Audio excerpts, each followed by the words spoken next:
It is another wonderful Wednesday night sports delight because this is ladies' night. Oh, and shout out to our favorite viewer. Hi, Miss Williams. Miss Williams. Brought to you by none other than Smoooth. That's whenever you see Joanne, not Joe. Oh, the alter ego. Now.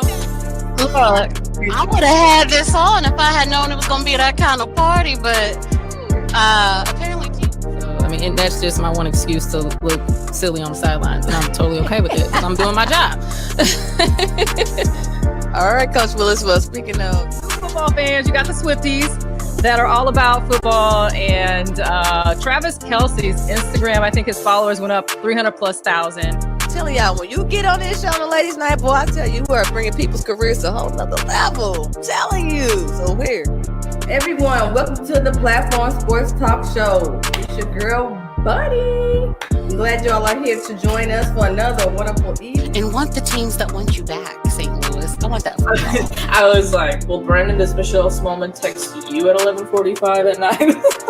Let them know, right? No matter the time, it came through, right? Yeah, I thought that was really dope. She seems to cause a buzz because you know what? Bad publicity, good publicity, they're talking about it. So for some of these guys, they're like, even if I do win, it's not going to be enough for some people. So why don't I just go ahead and get the money? Living the dream. I think all the time. I'm a dream catcher, right? So I chased the dream and I caught it. Because I took this crazy leap of faith in May of 2011 at 23 years old to buy a basketball team.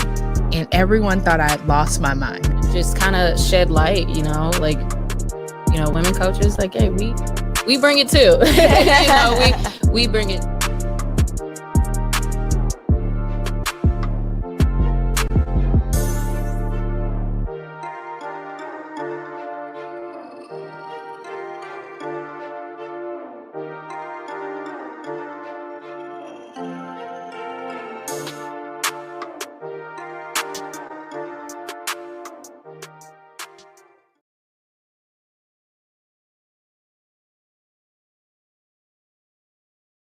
Try this again. Good evening. Happy hump day. It's your girl, Bunny. And I want to welcome you to another wonderful, dope, tight, excellent edition of Ladies Night here on the Platform Sports Talk Show. For everyone that is tuning in, if you're on Facebook, make sure you leave all comments under the under the Platform Sports Talk Show page. And if you're on IG, same thing, Platform Sports Talk Show page. But if you want to tune in onto YouTube, go to Platform Sports Talk Show page, but make sure you subscribe and you need to click on that bell, baby, because anytime you go live, you'll be notified. My bell fell apart, you all. I'm sorry. But also, if you are tuning in on High 365 Radio, tune in on the app or on the website. And all our shows are archived on the Roku channel. We're also on Twitch. And even though this is the first Wednesday of the month, on the last Wednesday of the month, we have the Man Cave. The fellas hold it down. So again, Platform Sports Talk Show, we're on every week. First Wednesday of the month, the Ladies Night. Last Wednesday of the month, the Man Cave. In between time, follow us on Twitter. X, Platform Sports Talk page, IG, Platform Sports Talk page, Roku channel, High 365, Twitch. If I missed anything, let me know. And forgive me, you all. I am dealing with the sinus and allergy blues. I sound nasally. My nose is like Rudolph because here in the St. Louis area on Monday, it was 80 degrees hot. You want to turn the air on. Here it is Wednesday. I got a turtleneck on. The heat is on, and we're freezing. So you know how Missouri is. You get 4 seasons in 1 week, and here we are dealing with that. But let me give a shout out to one of our favorite viewer, Miss Dub. Hi, Miss Dub. And of course, it's Ladies Night, right? I can't do this alone. You know we got to have a fly panel. And calling all the way from the Boondocks, we got Jobo. Come on down, honey.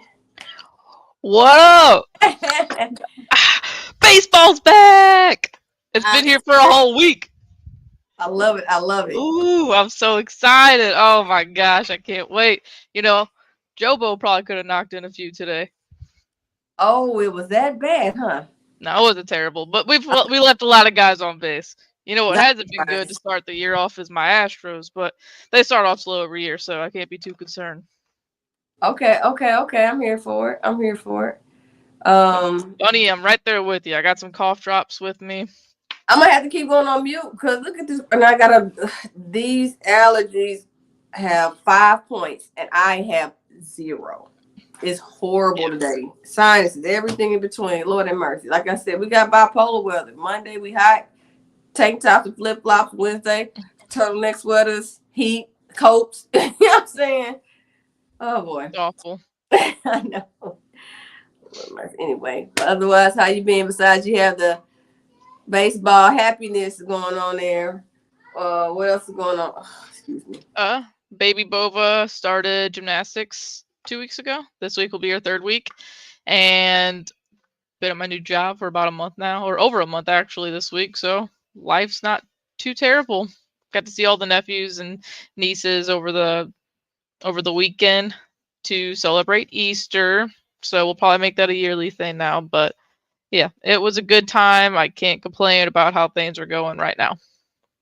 Awesome. Well, we got a few good sports topics to talk about. Plus, we have our special guest, and we may have one of our other panelists come through. I'm not sure yet. Yeah. So let's get to it. I don't want anything in my cup unless it's gonna just open me and clear me out. So my cup is empty because I need to get better. Anyway, but you can tell me what is in your cup, what you got going on, honey. What's top? I guess a couple different things. One is the Blues, for some reason, somehow, some way, they have a slight chance to still make the playoffs this year. I don't understand it. It sucks. Saturday, I did not get to watch any of the game, but they lost to a very bad team. But they won last night, 2 nights ago. I don't even know. My days are all messed up, but they do play tomorrow, so big game tomorrow night, and they still got a shot. So that's definitely in my cup. And obviously baseball. We all know baseball's in my cup. Like, baseball's gonna be in my cup until November 1st or whatever the World Series ends. But yeah, I mean, it's been fun. We fall asleep watching baseball again. It's a beautiful thing. Okay, I'm here for it. But what else is going on? Of course, one of the topics we're gonna get into. Hey, Miss Dub. March Madness at its best, and you're talking about the men, right? No, Women. women hold it down. One of my coworkers approached me today because we did a bracket and having a little competition in our department, and she's like, "Hey, did you see it?" I'm like, "Did I see it, honey?" And honestly, I didn't even do a lot of checking throughout the women's March Madness because I was nervous. I'm rooting for South Carolina Gamecocks, and of course they are going to the Final Four. Shout out to them, Coach Dawn Staley holding it down. Wonderful, wonderful coach, and wonderful things she's doing with them. But on the other side of that, though, is you're hearing about not LSU losing with that match of Iowa, but with Coach McCulkey. How do you pronounce her name? The story that came out about her that was released. Actually, it's 2 different stories, but they're negative. However you look at it, both stories are negative. So, Mulkey, thank you. Coach Mulkey. Yeah, it's bad. So, and they would drop it right when one of the biggest games of LSU's, not just March Madness run, but just one of the highlights of this big game that got the most viewers ever in NCAA basketball viewership on ESPN. But it's crazy that story dropped in. So it's not a coincidence, it's a timing thing. I don't know if it affected their play or not, but it's more Coach Mulkey because it's following actually more of her team when she was at Baylor more than anything. But still, there's a lot of buzz about it, whether you're a basketball fan or not, because some of the stuff that the allegations, the former players, coaches, just a lot going on in it. So that's definitely in my cup because I'm not going to read the articles, but you just hearing the tidbits is like, whoa. But you know what? At the same time, when you're at your peak or you're really, really on top, people are going to come to bring you down. That's a women's coach they're doing this to. If they did this on the men's side and got some of these men's coaches doing the same thing, there's going to be definitely some skeletons coming out the closet or some bad things said about coaches that we kind of put on the pedestal right now. So I'm just saying, we'll see if there's going to be equal opportunity to look at some of the other men's coaches or former men's basketball coaches. But that's all. Let's see. Yeah, I don't pay attention to. Well, it's weird actually. It's like every year we'll at least watch some like in the background, of any of the tournament, men or female. But Brendan even said last night, he was like, I don't think we've watched any March Madness, and usually we do it all the time. So it's really weird. But I see what I see on Twitter or X, and yeah, I don't know anything about the Mulkey coach, which it's sad. It's Kramer Robertson's mom. He's a Cardinals prospect or minor leaguer. I don't know if he's still considered a prospect at his age, but so he's getting railed on social media too, just because he's a son. But anyways, it's cool. It's cool seeing all the the viewership up for women's NCAA. Definitely. And I mean, I was paying attention to the men's side too, but as you keep hearing more and more lately, men are saying, some men that's in sports broadcasting are tuning to these women's games, like, because they are playing, and they play with some heart, toughness. You don't have to see dunks in the game to be excited about it. That's one thing when they were saying years ago, especially when WNBA players want equal pay. Are the women dunking? Are they this and that? You don't need that to have a great game and good competition on the floor. Yes, we like to be entertained, so of course you want to see a dunk here and there, but that doesn't mean the overall game is not good. I mean, I've seen some good middle school games, and the boys or girls at that time are not dunking, and we're still entertained. So take that out of it.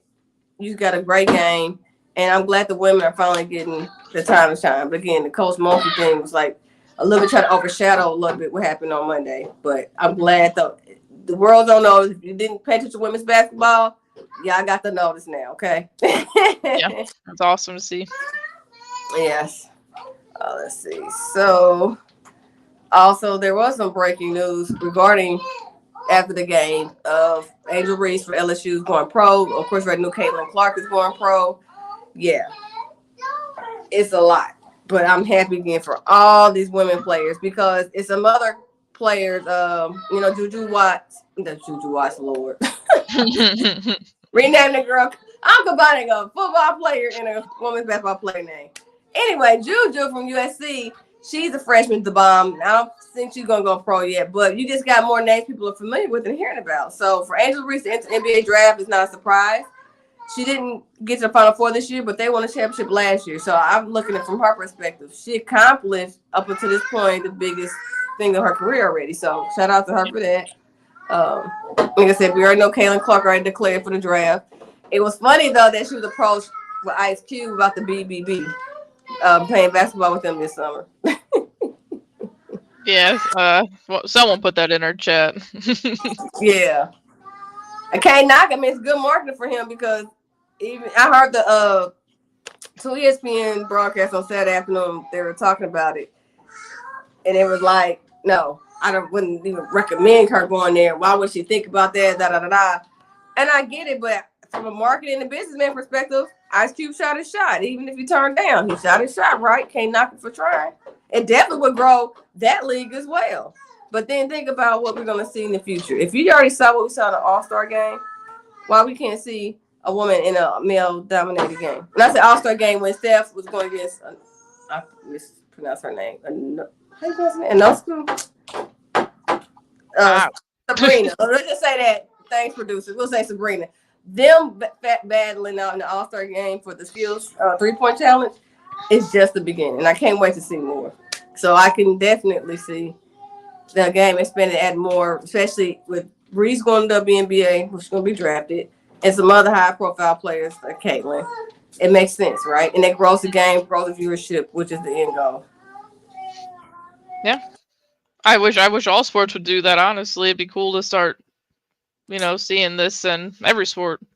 Right, because I can see softball players from, like, Team USA softball team being an All-Star game doing MLB, and especially when people talk about how they're not excited to see because nobody's playing hard or going like even with the NBA All-Star game, they're not playing hard or soft. They're just there to show up, but not add women to it. Think we're not gonna go hard and get our time to shine and make the best of it? Shit, that's I guess for the other edition when we talk about something you would change in the league. Yeah, we're gonna get back to that.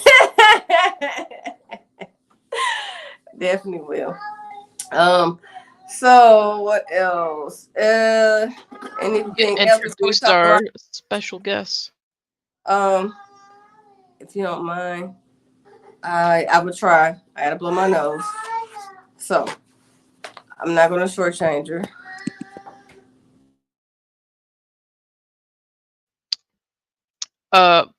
So yeah. Oh, Bunny. Okay, well, she's gonna introduce our special guest because Bunny is familiar with our oh. I was talking. All right. Anyway, she's familiar with our special guest, but I am excited to hear everything like we always do. We get the background, we get all the juicy information. Usually Smooth surprises us with some old school photos, which those are always really fun to look at as well. So yeah, I'm excited to get into that. And it's about sports that I don't know anything about. Those are always my favorite guests to have on. Bunny. Excuse me, you all. I was trying not to blow my nose and I have an interruption. But with our special guest, without further ado, well, I said world renowned because if you're from St. Louis, of course, you know all about Cardinal Ritter College Prep High School. Shout out to the Lions. They've definitely run championship from basketball, football, track now. But the world is going to know this because they're going to eventually stop. The world is eventually going to see that they're going to produce some future Olympians. They're going to produce some future track coaches as well. That's going to be the bomb. So without further ado, let's bring on Coach Spain.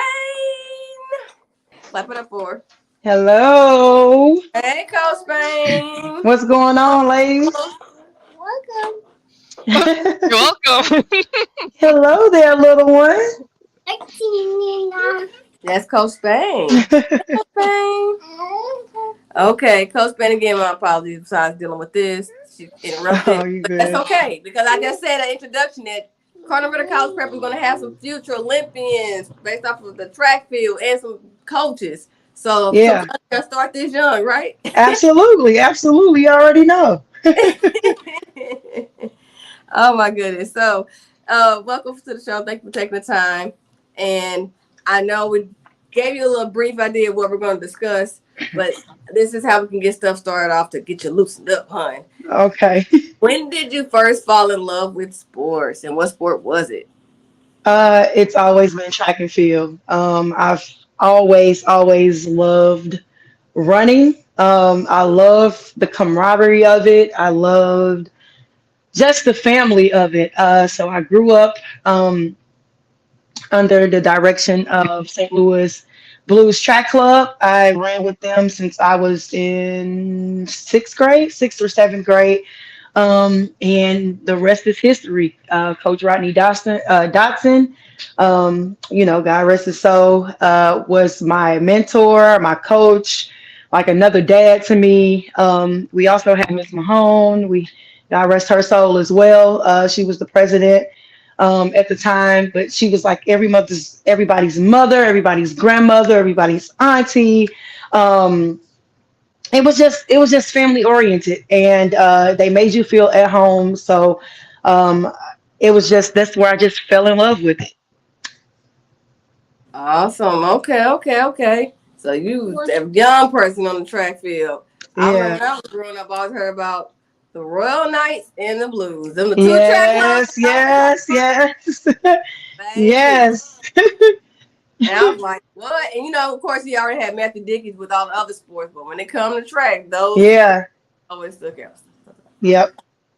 So I was probably to throw I probably start off with softball, or I started off with basketball, but you've always been track. So okay. Always been track. I dibbled and dabbled in basketball my freshman year. I was fast, so they always put me on defense. I could not shoot. I could play D, but I couldn't shoot. Volleyball, I played up, I think it's to my sophomore or junior year.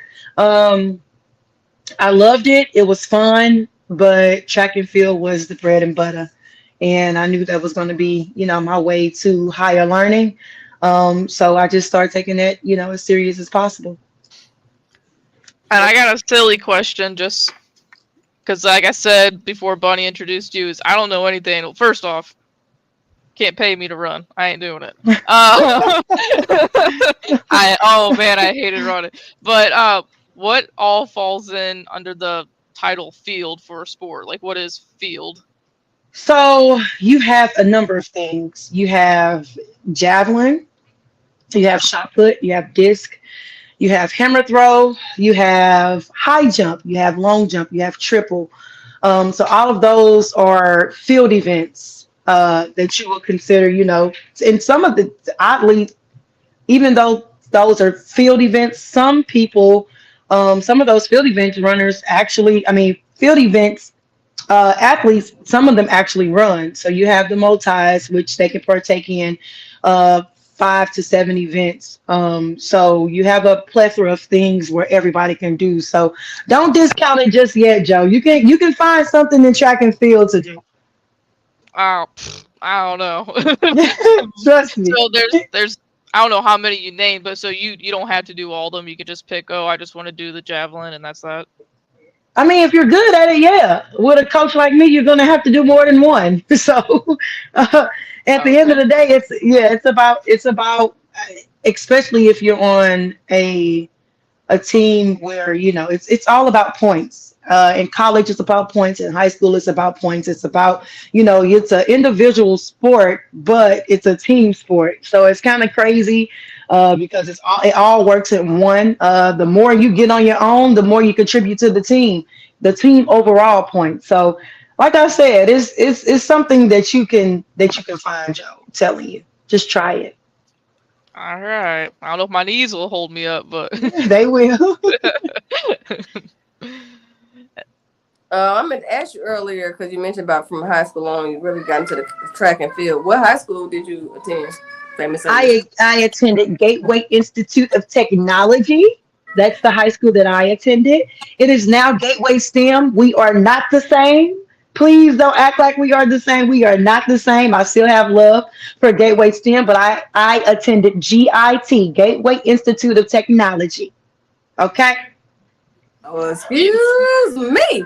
I thought y'all was the same, but they were Jaguars. No, ma'am. They kept the same Jaguars, but Gateway STEM and Gateway Tech are two different kind of schools.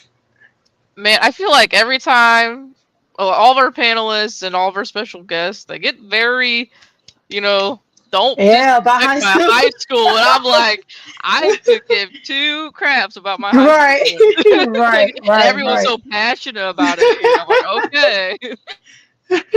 Yeah, we love our high schools. Hence why the famous St. Louis question is from generation to generation. high school? Never gets old, honey. Okay. Yeah. He said they are not the same. We're not the same. It's the technology. Okay, then. Oh, got you. So when you started with the Blues Track Club, did you do all the events, or and how young did you start there? And how did it evolve to when that? I was 12 or 13 when I started running with the Blues. My main events were the hurdles. At that time, it was it 200 hurdles? Yeah. So I had the 100 hurdles, 200 hurdles. I had all the sprints, including the hurdles. So you have 400 hurdles, 400, 200, 100. 100 hurdles, relays, 4x1 and 4x4. So, and we had a plethora of things, but our coaches made us run everything. You was gonna get a taste of all the sprints. Coach Martise had you running. Coach Dodson, definitely, you could not skip out on the 4x4. We had 4x4 teams that range from A through D at sometimes. So everybody got a taste of everything. But my specialties were definitely the hurdles. And so my next question though is, You said not Gateway STEM. Y'all not the same like Gateway Institute of Technology High School, but you said hurdles, baby. I remember during my time. Uh-huh. Chloe, I got Chloe's last name. You remember Chloe? Chloe, she definitely had the PHL, and she was killing the hurdles. I mean, she's that 1, 2, 3 jump, 1, 2, 3 jump. You know, because people when they first get into it, they gonna stumble, they gonna hit the hurdles. But Yeah. 1, 2, 3 jump, 1, 2. That's how you see the professional athletes, the Olympians do it. Like, and you in high school doing this? Yeah. I've never seen it from baby. Killed the PHL in it. So she's a few years before your time, but when I first started, I said, "Oh man." And besides that, it always came to track and field, and Yeah. St. Louis area. Once you did the PHL, you saw a good competition. But once they came across that bridge, you deal with East Side. Oh God. Yep. Cahokia, all of those schools. Yep. Woo, child. That definitely can crush your confidence real fast.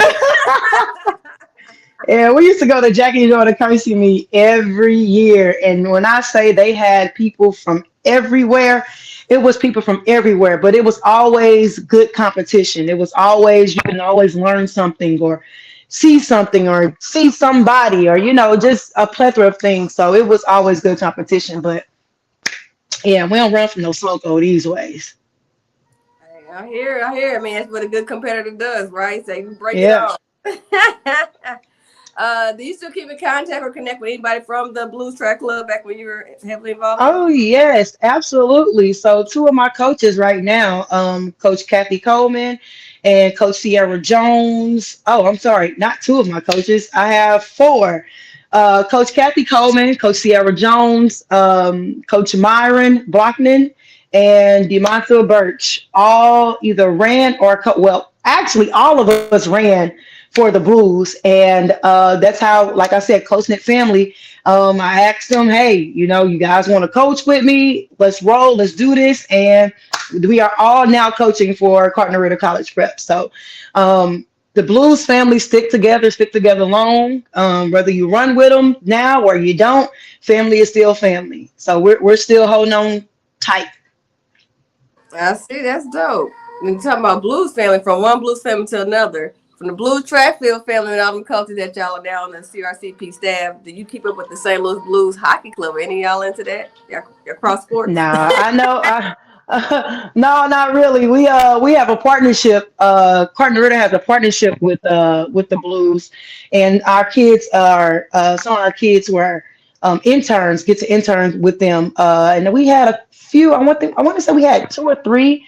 CJ Summers and Aaliyah Wilhite both did their internships with the Blues. They were live broadcasting. They brought the Blues to the school. So we have a great partnership with the Blues. As far as myself, I don't have any idea about hockey. I know that we won one June many moons ago, maybe 3 years, 4 years ago, maybe 5. But yeah, from one Blues to another, there are 2 totally different worlds to me. Well, Jobo, maybe you can help give her a crash course on the St. Louis Blues. And she said many moons ago when they That was hilarious. Give her a quick crash course in the history. Well, they have 1 Stanley Cup in 50 plus years, and they're okay right now. They have a slim chance of making the playoffs this year, but they haven't made it. What, the last year? I don't even know. It's been weird since the pandemic, but no. They're a different team than they were many moons ago when they won that cup, and they're just a younger team now and going through a new change. But again, they have a chance to still win it this year, or not win it, but make the playoffs. Make the playoffs. Mm-hmm. Gotcha. All right, so as we turn the corner from starting at the Blues Track Club, high school at Gateway, hold it down, great coach, father figure in that. How about the collegiate years? How did you do in college? Well, first, what college did you go to? How did you pick it? And how did you do with track and field during it? So this is the story, and I tell all of my athletes this, and I'm very, very transparent. Like, everybody who knows my story knows this story. And I tell all of my athletes this, like, you have to take school serious. And I was one of those freshmen who did not. I came in. The only thing that was on my mind was track and field. It was freshman year, so you're new to the environment. I'm not a baby anymore per se, middle school. But long story short, I did not have the GPA to go to the schools that I wanted to go to. So I was being recruited by LSU and some more schools, and they was like, hey, go to JUCO. We'll grab you out of JUCO. So I went to Johnson County Community College in Kansas City. Went to that JUCO. Ended up getting pregnant, came home. And I came home, and Vince Bingham, who is my hero and angel and a blessing in disguise, actually called me when I got home, and well, not when I got home, a little bit after I got home, and was like, hey, I heard you home. Won't you come run for me? And he was the coach at Missouri Baptist University at the time. And I was like, I really can't come run with you. He was like, well, why? I was like, I just can't. He was like, oh, I know you're pregnant. And I was like, what the hell? Hold on, what? He was like, yeah, I know, but I know your potential. So I need you to come up here. I want you to run from me. And the rest is history. So I got my undergrad from Missouri Baptist University, and I got my master's from Lindenwood. At Missouri Baptist University, I was All-American. I graduated with 3.5, 3.8 GPA. I can't remember. It was a long time ago. But Dean's List and all of that stuff. So, can't let your past determine your future. Because if I let some of the things that, had me bound in high school and, my grades and, not getting to the school that I wanted to get to or go to the school that I wanted to go to, I greatly believe that I wouldn't be where I am now. So, that was the path that God chose for me, and that, I chose to follow him on. And at the end of the day, it made me who I am today. So I graduated from Missouri Baptist University, and I did hurdles there. Wow. Well, that was a great story that you shared. Great path. Thanks for being transparent. And I know that's motivation to your kids, because you know how you say you had your eye on one thing, go to school here, and then something happens in life. Oh my God, it could have went real left real fast. But shout out to that coach for reaching out to you, help you get on another path. And as they say, the rest is history, honey. So your collegiate career went different path than you anticipated, but still everything worked out for you, honey. Everything worked out. Yes. Well, awesome to hear. So I had a question regarding now, but I might jump ahead of myself. Okay. So after coach reached out, he said, okay, he wants you here, you do this, you get going, you graduated Mobile. So what was it in your mind like, okay, I know I'm excelling that track, I know I can run, but career-wise, do I want to do this, or do I want to still try to do something else, may come back to this? Like, after you got your degree, what was your career path? What was you intentionally thinking about doing, and did you fulfill it, or go a different path? You mean career path as to what I took up in school? Yes, because after you graduate, you had to get a degree in something. So share what you got the degree in, and how to do that. So ironically, I wanted to go to school to be a nurse, but MOBAP did not have a nursing program. So they told me, well, you can do 4 years of biology and then go to nursing school. I was like, no, ma'am, sign me up for something else. So I chose to become a speech communications teacher.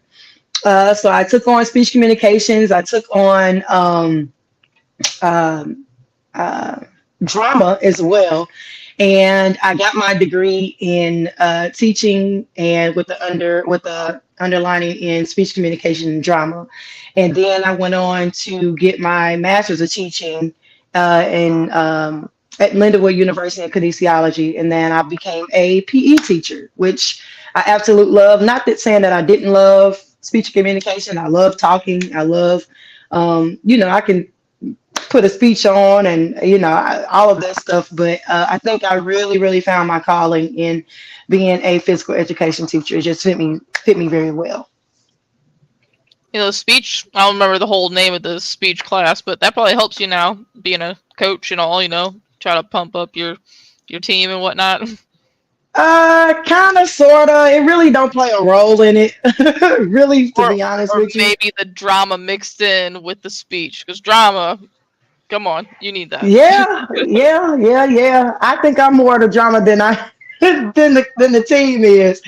That's so, but yeah, all of it, all of it's a life lesson, and you just find your niche, and once you find your niche, you apply all of those things to, you know, what you want to do and how you want to do things. Quick question, producer. Can you read or put back on a couple of comments that Miss Dub had on there? Miss Dub, one of our best faithful viewers, she said, "Kids coming up need to hear that how you start doesn't determine how you finish." Absolutely, Miss Dove. I like that. Absolutely. Thank you. And she had another one before that I missed. Boo, boo, boo, boo.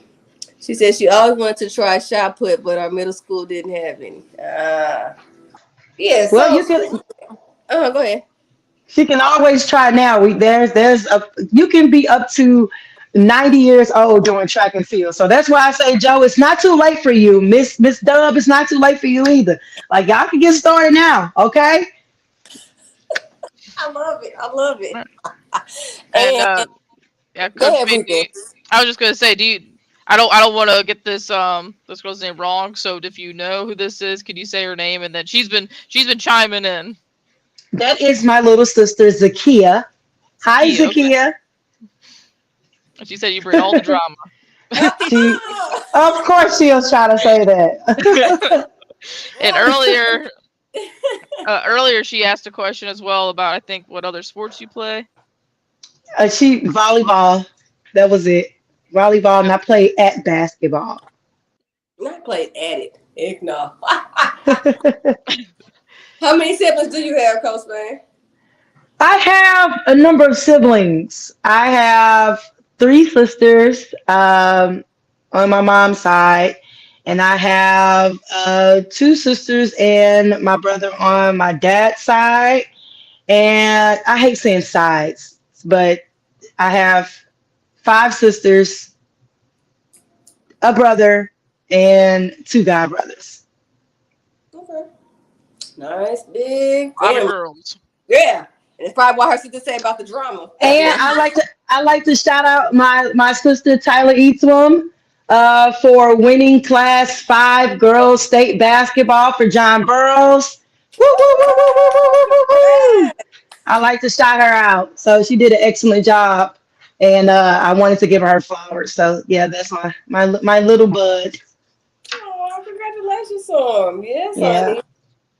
It's exciting basketball season, especially on the St. Louis side, because there's a few of our St. Louis area schools that won state, girls and boys. So yeah, we was representing in the Show Me State, honey. They don't. Oh, absolutely. We brought a lot of those trophies back this way. So it was awesome to see.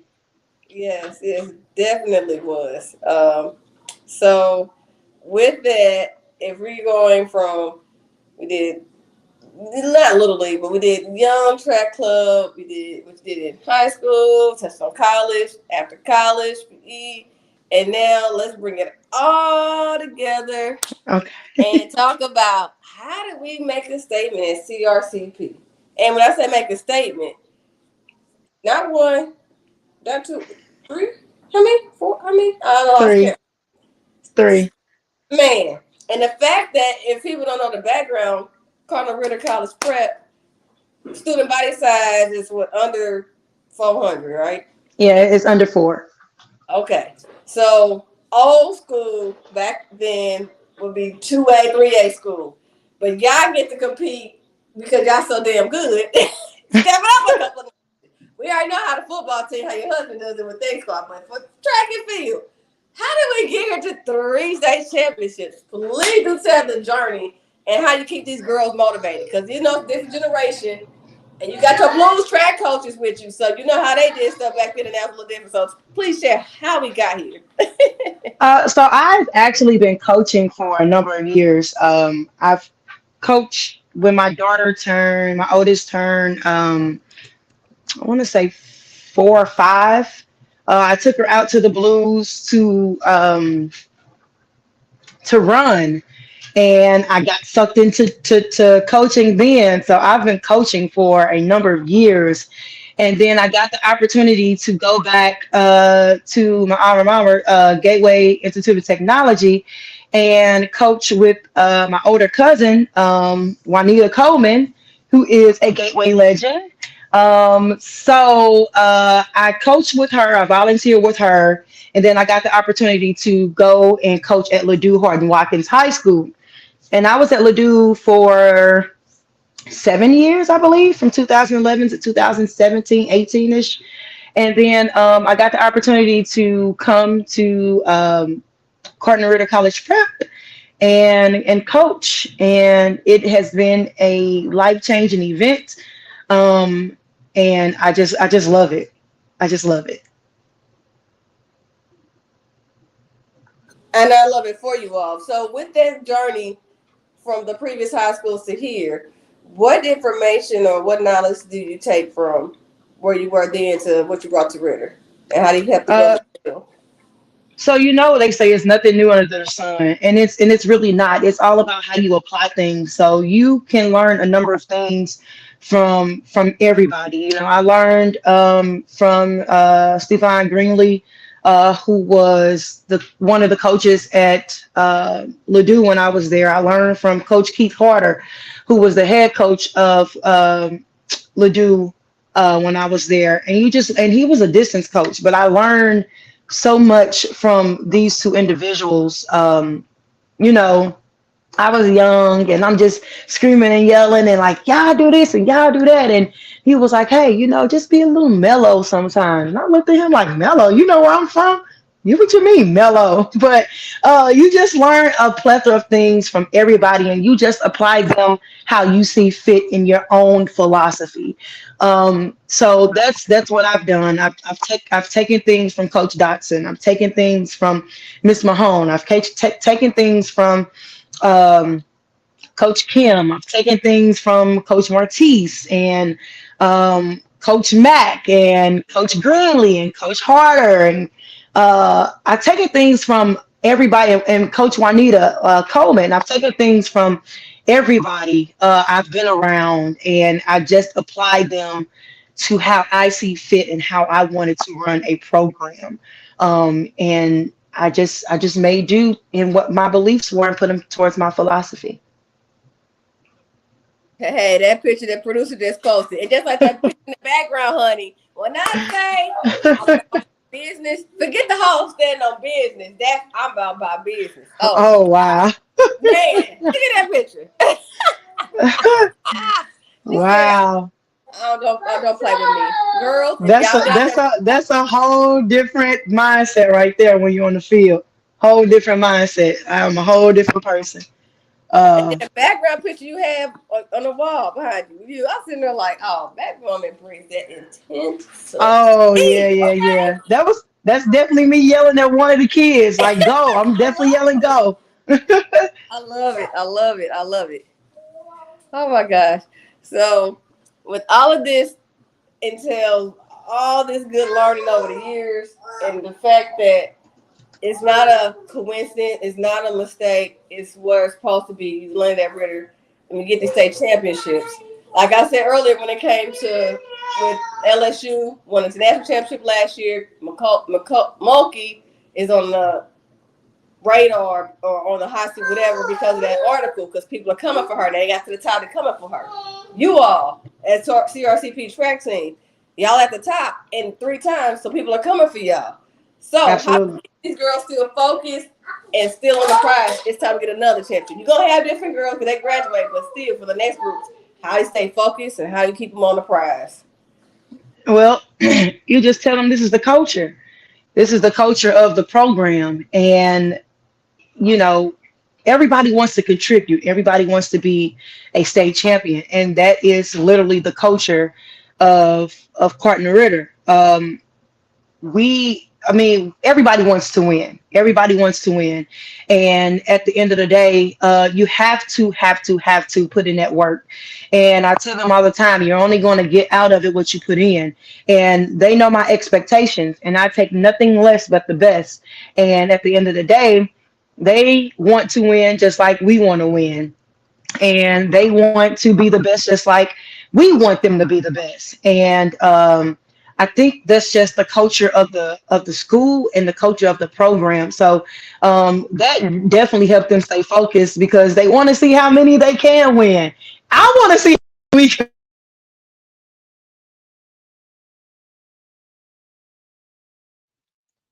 I think we Is that lost me? Coach Spain for a second. No, it's her. Oh, okay.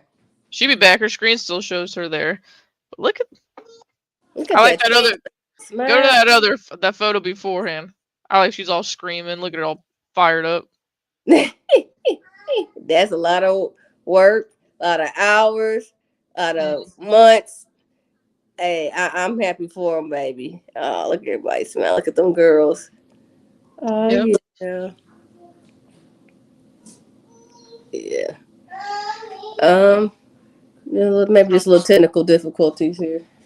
Yeah, we wait a second. It's funny, is I got a question for her that it's like I was sitting here. Oh, there she is.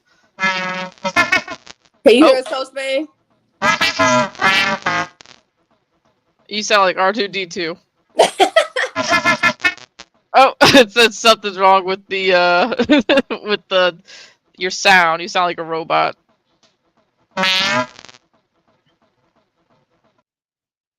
Okay, let's see. She laughed when I said R2D2. I don't think she even knew what I meant. I know. I mean, that's funny for Star Wars because I'm like, oh snap, it's done. She's reconnecting right now. Okay. Let's see. Okay. Nope. Let's see, it still sounds weird. I don't know what's going on. Never had that happen before. I'm not sure what device she's using. May have to restart or reconnect.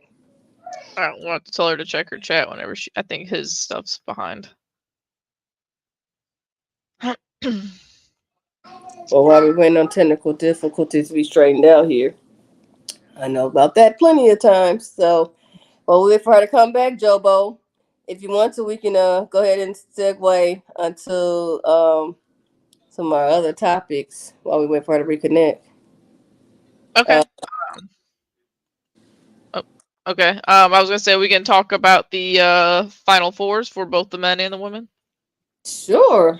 Final Four on the men's side. I keep squinting because I'm using a different device, so my apologies. This is UConn, the 1 seed, of course. Purdue, the other one, number 1 seed. But Alabama being a number 4 seed, maybe not be a shocker to some, but definitely a shocker. North Carolina State come in as a number 11 seed, y'all. 11 seed in the Final Four. Okay. It's cool. It's cool. Woohoo! Definitely. That prediction, did you I'm sorry, you guys didn't do a bracket, did you?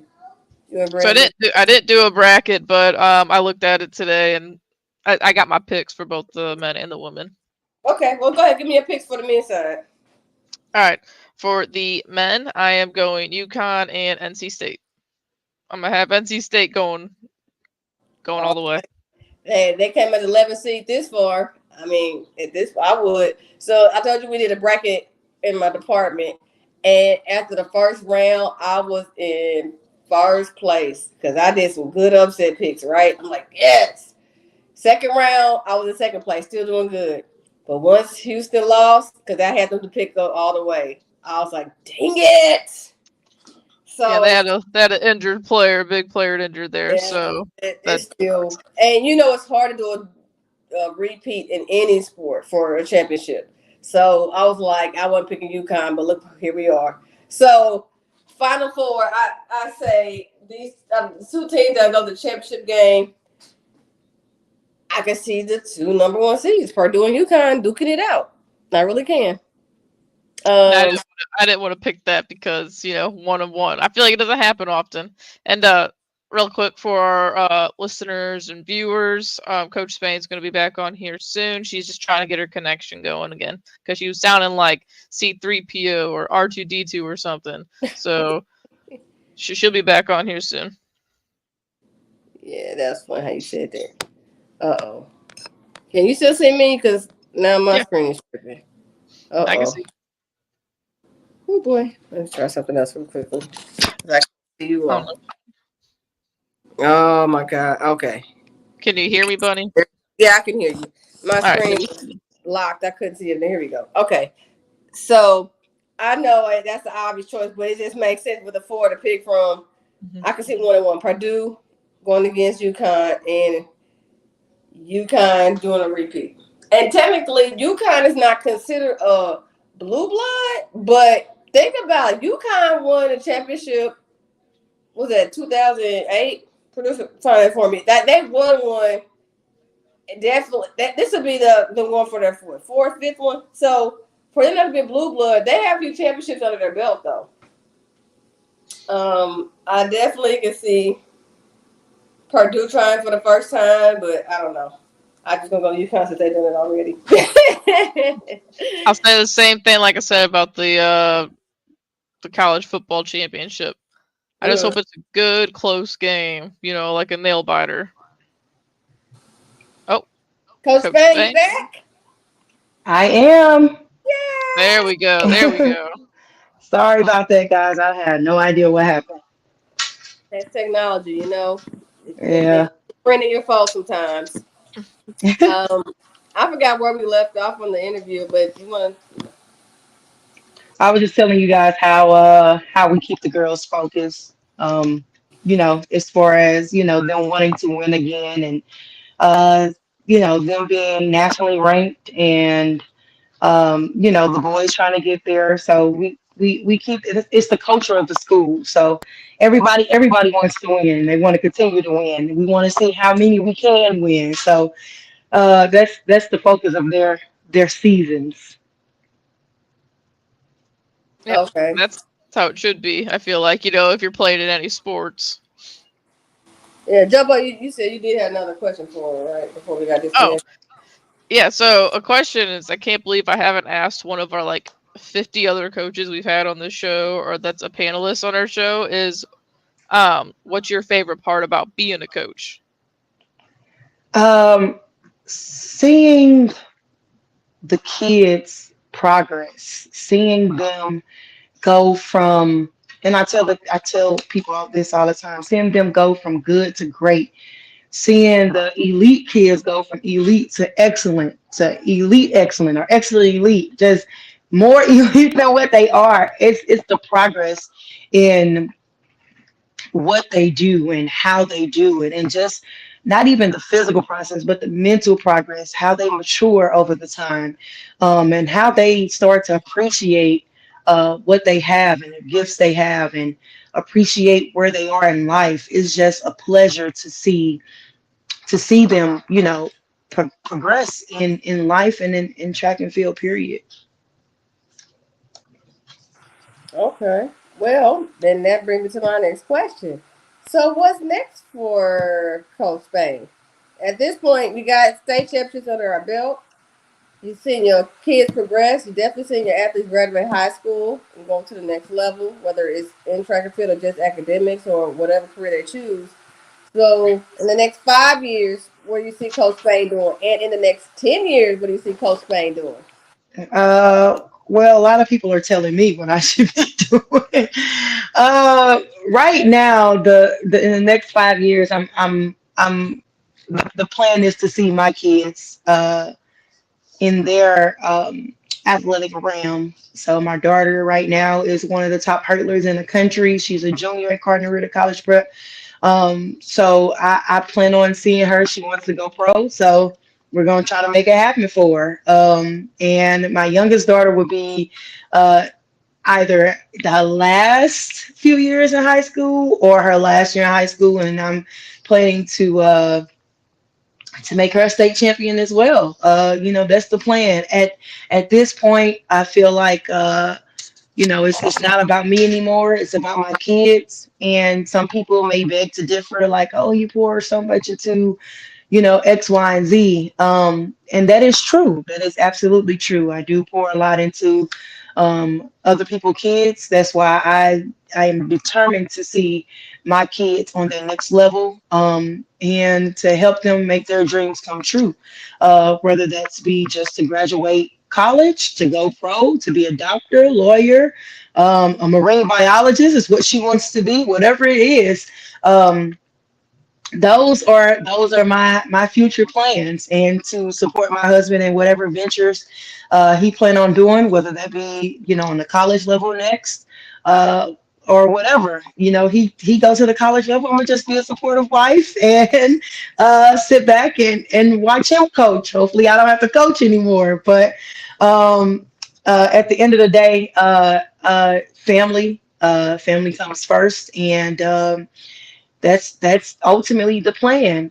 Whatever the family or whatever the wind takes us as far as a family, that's the plan. I don't too much look into you know college level, even though I've been told that I need to, or people say I see you on that next level, and I wouldn't mind it, but in the same token, I definitely want to see my kids excel in whatever they decide to do, and I plan on being that mom that's going to be there every step of the way, and whatever comes after that, after my kids and my husband, comes after that. So in the next 5 or 10 years, those are just my plans. Okay, well, you brought up Mr. Spain. I'm sorry, Coach Brennan Spain. So, have you heard it? Oh man, y'all the next power couple. Y'all are the sports power couple. Man, y'all so dope. I want to be part of Spain game. How many Spain game? Like, how was your success and Coach Brennan's success come together? And how does it affect your household for us? He coaching more in the fall, you coach in the spring. How do you all make it work? Baby, let me tell you, we never get a break. There is no break. He's in the fall, I'm in the spring. I support him in the fall, he supports me in the spring. And I can't tell you the last time we had a vacation, a family vacation. Like, it's all grind and go, which I'm not complaining. This is the life that we chose, and we're going to ride it till the wheels fall off. But we definitely support one another. Like I said, I support him in the fall, he supports me in the spring. Um, and it just makes it even better that our daughter runs. So he is that dad in the spring. Like, he's humble. He's not gonna say much, but when Kendall hits the track, like, it is over. He's hooping and hollering, and it's just a sight to see, because he is so humble and a man of few words.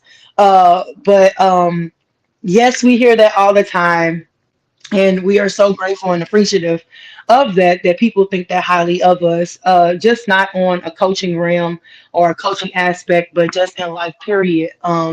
We have been married 13 years. We've been together almost 18 years. So we know the ins and outs of each other. We still learn. Oh, the Easter picture. We're still, and the thing is, we know the ins and outs of each other. We're still learning about each other, no matter how long, we've been together.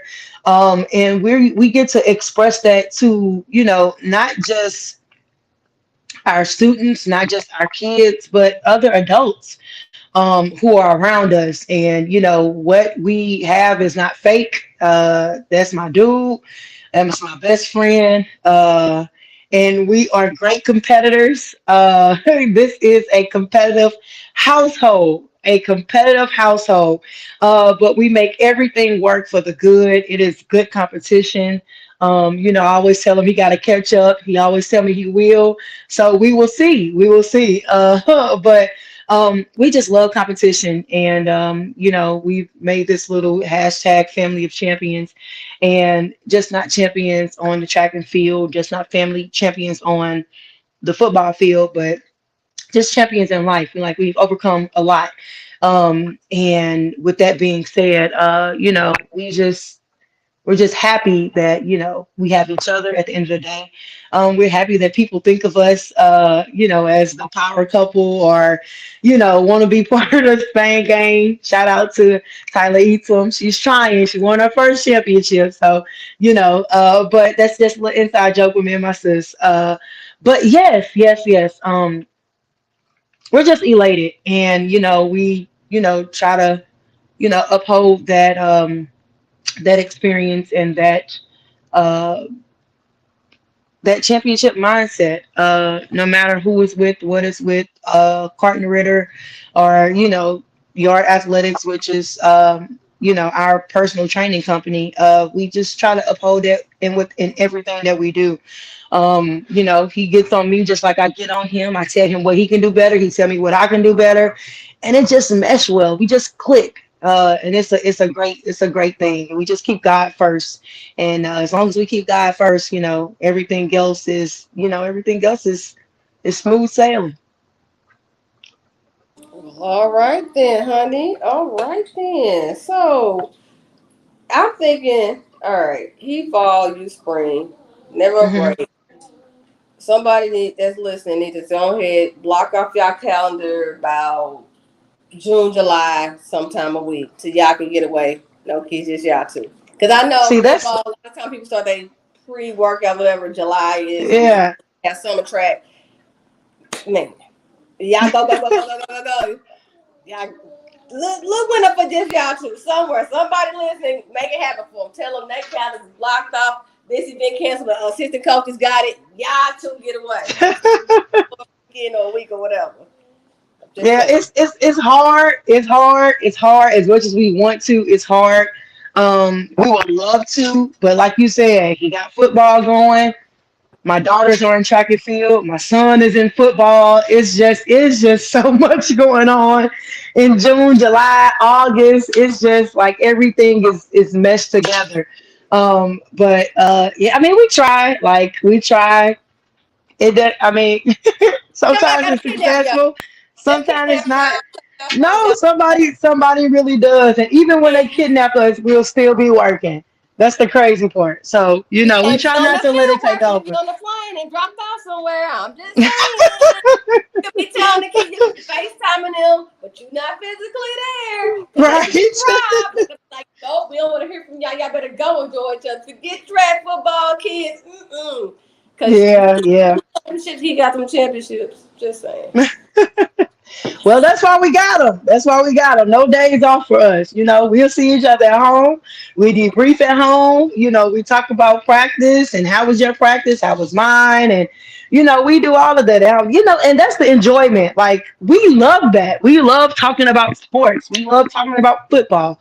We love talking about track. While he's on Twitter or X, I'm on Mo Mouth Split. While he's on Huddle, I'm looking at YouTube and videos and Flow Track and all this other stuff. And that's just our bonding time. Like we it's weird, but it is bonding, and because we both enjoy it. And one day the kids will be gone, and we'll be able to enjoy one another.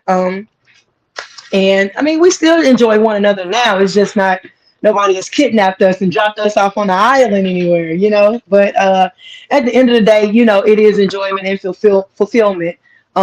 What we do, how we interact, and how we bond as a family, and not just us two, but as a family, we all we all watch Mo Mouth Split. We all go to YouTube, watch what's the latest on football and all that other stuff. So, it's kind of a weird bonding, but that's life in the Spain game.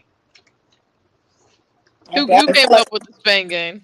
Right. It sounds like a reality show around the corner. I'm just saying. One day I was trying to rally up the kids, and we were somewhere, and I was like, "Hey, Spain game, let's go!" And I was like, "Oh, okay, Spain game." And ever since then, everybody was like, "Oh, it's the Spain game, the Spain game." So that was many, many years ago. I love it. I love it. Mhm. Thank you. 'Cause I talk about my last name. It is not. I still don't understand my last name. I promise. I'm like, who messed up the lettering? But what we'll say is, all right. I'll just say all the chipmunks, let's go, and then because my girls are little. The chipmunk like, okay, chipmunks, everybody, chipmunk, let's go. All right, chipmunks, bro. Then my mama house is mama's like, come on, and then it's just chaotic to other people. I'm like, it works because my girls get it. They hear Yeah, it works. Yep. Bring So it on. they know the code word. I still don't like that name. I mean, I just don't like it. It just sounds crazy to me. Anyway, I thought mine was too. It's just great to hear this that y'all accomplished so much. You got 3. Brennan has how many state 2. champs? So you Yep. won up on him. So this coming fall, he says y'all competitive. So you're gonna have another one, hopefully in about a month and a half, right? State. Yeah. Okay. Yeah, it's in May. For him. He got a lot of catching up to do, baby. You know, it's all about girl power. It's ladies' night, so Hey, and I be telling him like they ask who the best coach in the house, and I just say count the championship. So you know it is what it is. You know, shout out to him, but hey. I love the competitive nature. I'm saying, yeah, that's right. I believe in the ladies' night, so we gonna promote all the ladies. The RCT, Absolutely. Around the corner. I'm about to read it in the paper. Call it out. Run this tape back in 2 months, okay, y'all? Y'all heard me. Another trophy on the mantle. Another CRCP headline. Another one. I'm just saying. Yeah. We like to just go through the season, so we may approach, and you know it'll be a whole different mindset from what it is now. Oh. All right. I don't know what just happened. We're here though. We're here. So you mentioned earlier when I asked about like field and whatnot. So you said it kind of adds up like points. So how does it work? 'Cause I saw the pictures that our producer was showing. You know, they each had their own medal, and then you guys also had the Missouri championship trophy. So how does that work? And also, you feeling good about your team this year? So how the points work, like I said, it's individual events and team points. All the individual events add up to the team points. So let's say, for instance, my daughter can get 10 points in the hurdles. We can have another 8 points in, another maybe 18 points in the 200 and the 100. We can have another 6 points in the 4x whatever, or 10 points in the 4x1, 4x4. So all of those points in those events add up. So I know our last year we had 2 girls point in the triple jump. We had a girl win the long jump. So right then and there, those were maybe 21 points, maybe 18 to 21 points, kind of. So those 18 to 21 points go towards the team points. And I think last year, how many points did we get last year? Oh, I want to say, maybe I'm off. I want to say I want to say 94 points last year. And the next second place was like 46, maybe. I don't know, but that's how the points add up. So you can have first place points, let's say 64, and the second place points would be 46, and the third place points will be 36. They just all add up in all the events that's listed. I believe it's 12 events. All the events that's listed, you can get points in every single event if you have people in those events. Now, if you don't have anybody in those events, you get 0 points because you don't have anything to produce for it. But the points are like 10, 8, 6, 5, 4, 3, 2, 1, something like that. Don't get me. I know when I see them. But yes, all the points add up. So say, for instance, what's the positions in hockey? Let's put it like that. What's the positions in hockey? I mean, you got goalies, you got wingers, you got defensemen. Okay, so let's go there. So you got goalies that, if relates to track and field, you got goalies who can get 10 points. You got defenders who can get 8 in whatever the event. So if they're goalies, you can get from 8 to 1, right? I mean, I'm sorry, from 10 to 1. So 10 being the highest. So the goalie can get 10 points, but then you got the winger in their event, they can get 6 points. So that's 16 points adding up to the ultimate team point, if that makes sense. Interesting. And then I guess my other question too, that Fred, if you could put that back up, what Miss Stubbs said, because this was kind of what I was thinking too, is are the points based on just coming in first, or is it kind of like when you see in the Olympics and stuff, like you get points for style or something? Obviously there's probably not style in this, but along those lines. It's the same as the Olympics. So you get points for first through 8. So first being 10, second being 8, third being 6, fourth being 5th, and so on. So that's how the points align. So if I get first place, I get 10 points. If I get second place, I get 8. If I get third place, I get 6. And all of those from that point down, all of those points add up to the ultimate team team points. So if I get 8th place, I get 1 point, but that still goes towards the team points. Okay. Yep. Well, that's cool. It's like a board game or something. At least that's what it is. Yeah, yeah. You should see us doing the season. Okay, we write down points, adding up points, where we at, who got what. Yeah, and you can also get a half a point. They can also tie for points. So it's just, whoo, during that time, it's just like, and one of my Kathy Coleman, Coach Coleman, she keeps up. Okay, they got a half a point over here. Who got a half a point? They got tied. We got this. We got that. And normally on the first day, we be looking a little down and out until the sprints come. But yes, all the points add up, and it goes from first to 8th place, 10 to 1. All right. Cool. So that means your math has to be mathing real well on that. I mean, yeah, if you're not a math genius, you better bring that calculator out and start adding them points up. Arithmetic has to be ticking, okay? Yeah, it gotta be ticking. You definitely gotta know. Oh my goodness. All right. Well, definitely I've learned a lot about you so short a time. Prior to this interview, I heard Cardinal got another state championship for track. Oh, that's good. They got and those are the Blues.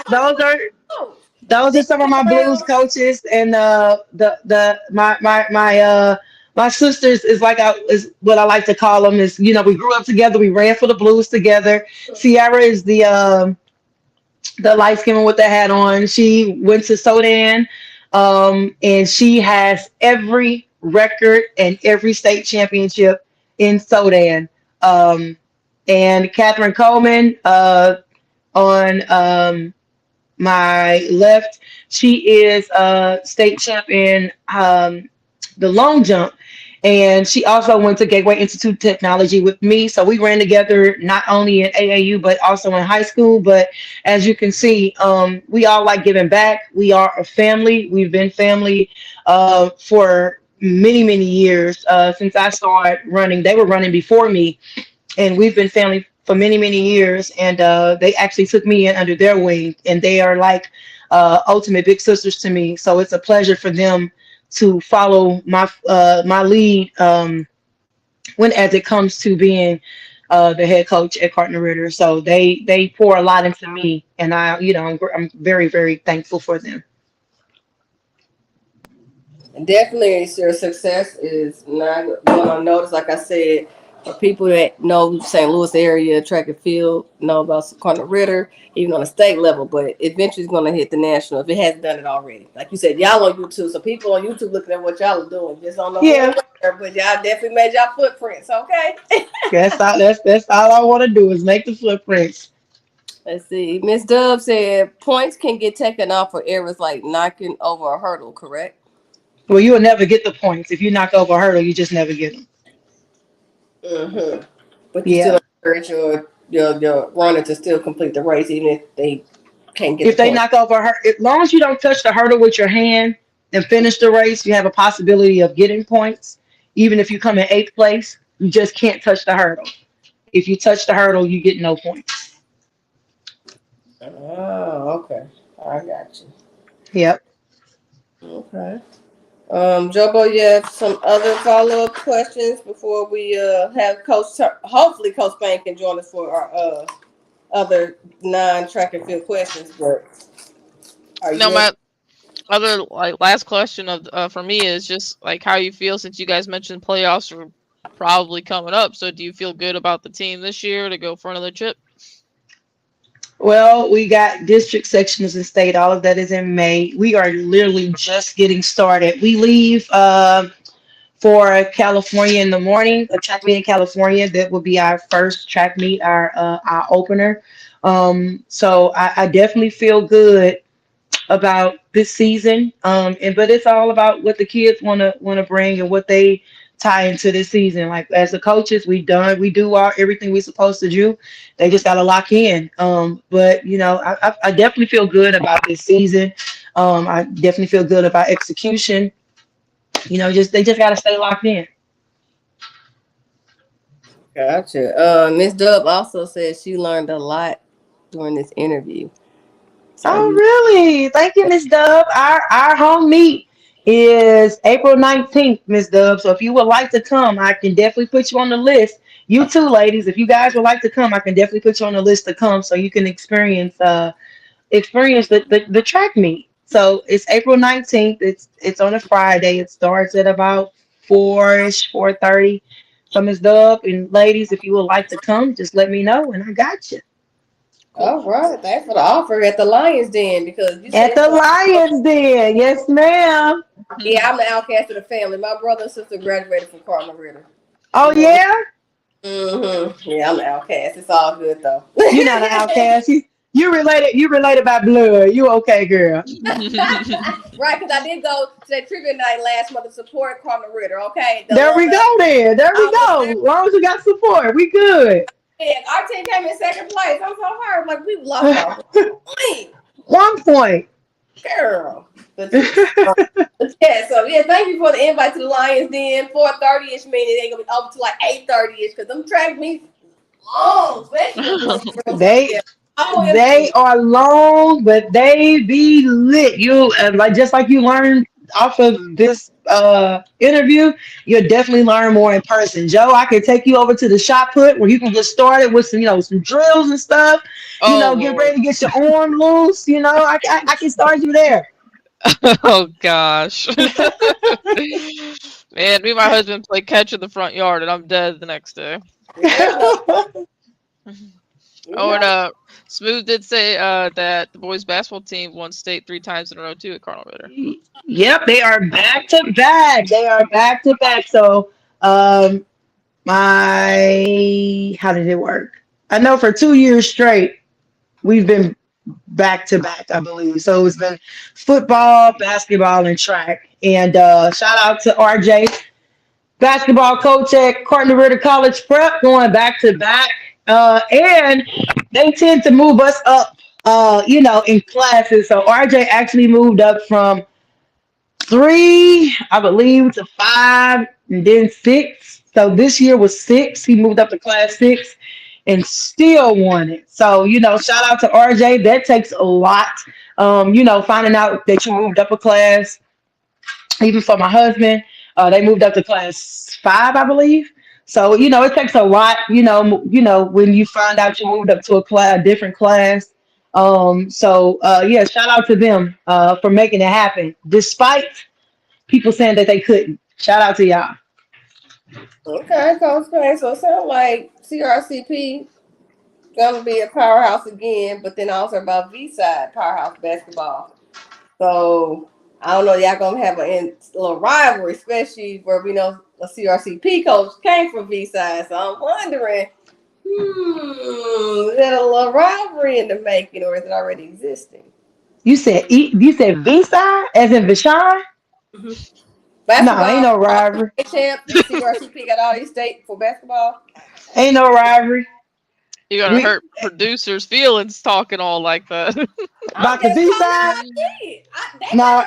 It's not me. I just call them what I see. They got this many champions. No, ain't no rival. We don't rival with anybody but ourselves. We are our competition, and that's no shade to nobody. But we are our own competition, and we don't have a rival. Shout out everybody who won, and we support everybody. My husband went to Vashon. We still support them at their games, and I went to Gateway. And it is what it is. Like we don't have any rivals. So shout out to everybody. Gotcha. Okay. Well, you definitely left a lasting impression. If anybody know about track and field before this interview, they know about it now and to the T with the points and everything.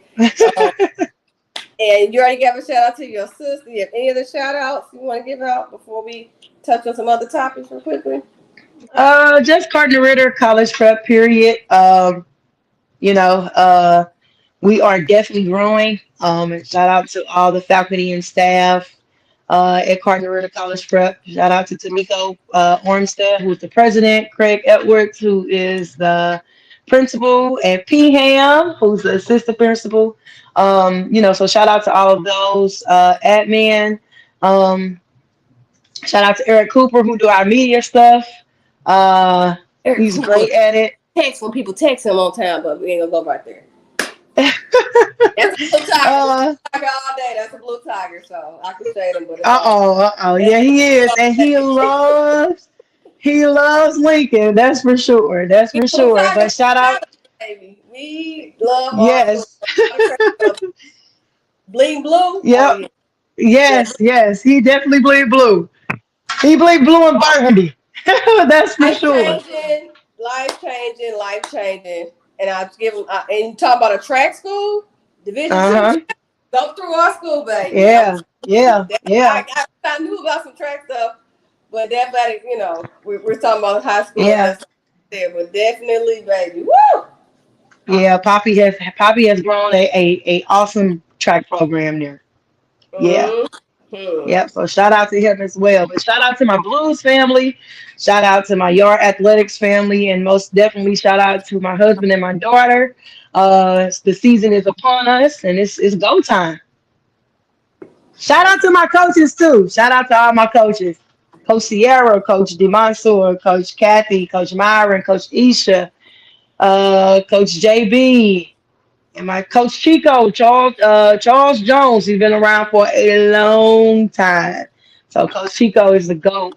Coach, shout out to all of them. And shout out to you ladies for ladies' night. This is awesome, and thanks for having me. Thank you for joining us. Awesome guests, good energy, good vibes. Can't wait for you to join us again in the future. And if I can find a little time on my schedule, I'll definitely love to make it to me at the Lions Den. Please. The upcoming season, I called it 2 months from now. Roll this tape back so nobody can That's another trophy on that man, okay? But congratulations again, Coach. I appreciate it. Thank you guys so much. You're welcome. Bye.